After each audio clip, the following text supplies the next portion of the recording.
তিন কুল পড়লে কি লাভ হয় আপনি জানলে অবাক হয়ে যাবেন। আসসালামু আলাইকুম ওয়া রাহমাতুল্লাহ। তিন কুল পড়লে অনেক লাভ হয়, তার মধ্যে থেকে আমি একটা বিশেষ আমলের কথা বলবো। এই আমলটা করলে আশা করি আপনারা প্রত্যেকেই ফল পাবেন। আমলটি হলো, সর্বপ্রথম 3 বার ইস্তেগফার পাঠ করবেন।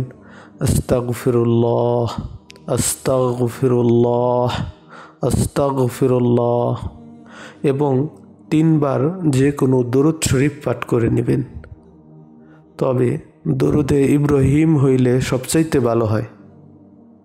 যেই দরুদটা আমরা নামাজের মধ্যে পড়ে থাকি, আমরা সেই দরুদটিই পড়ার চেষ্টা করব।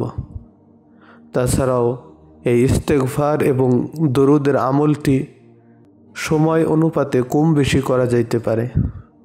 তো সর্বপ্রথম আমাদেরকে আমল করতে হবে এইভাবে: বিসমিল্লাহির রহমানির রহিম, আলহামদুলিল্লাহি রাব্বিল আলামিন, আর রহমানির রহিম, মালিকি ইয়াউমিদ্দিন, ইয়াকা না'বুদু ওয়া ইয়াকা নাস্তাঈন, ইহদিনাস সিরাতাল মুস্তাকিম, সিরাতাল লাযীনা আন'আমতা আলাইহিম, গায়রিল মাগদুবি আলাইহিম ওয়ালাদ-দাল্লিন। বিসমিল্লাহির রহমানির রহিম। কুল হুয়াল্লাহু আহাদ, আল্লাহুস সামাদ, লাম ইয়ালিদ ওয়া লাম ইউলাদ, ওয়ালাম ইয়াকুল লাহু কুফুয়ান আহাদ।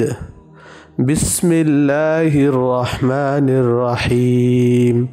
কুল আউযু বিরাব্বিল ফালাক, মিন শাররি মা খালাক, ওয়া মিন শাররি গাসিকিন ইযা ওয়াকাব, ওয়া মিন শাররিন নাফাসাতি ফিল উকাদ, ওয়া মিন শাররি হাসিদিন ইযা হাসাদ।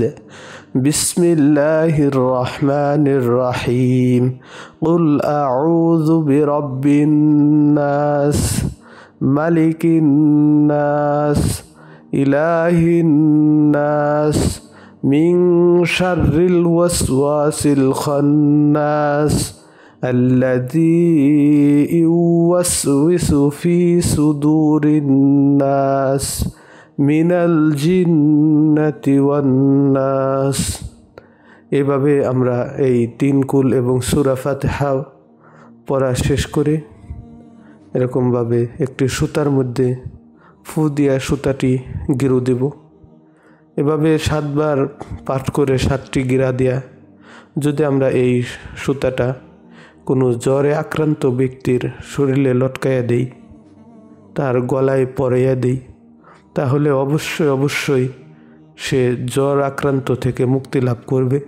চাই তার জ্বরটা যতই পুরাতন হোক না কেন, 5 বছর, 10 বছর, 15 বছর ধরে লাগাতার যেই জ্বরগুলো আছে, এই জ্বরগুলোও আল্লাহ রাব্বুল আলামিন এই সূরার বরকতে ইনশাআল্লাহ মাফ করে দিবেন এবং তাকে শেফায়ে কামিলা দান করবেন।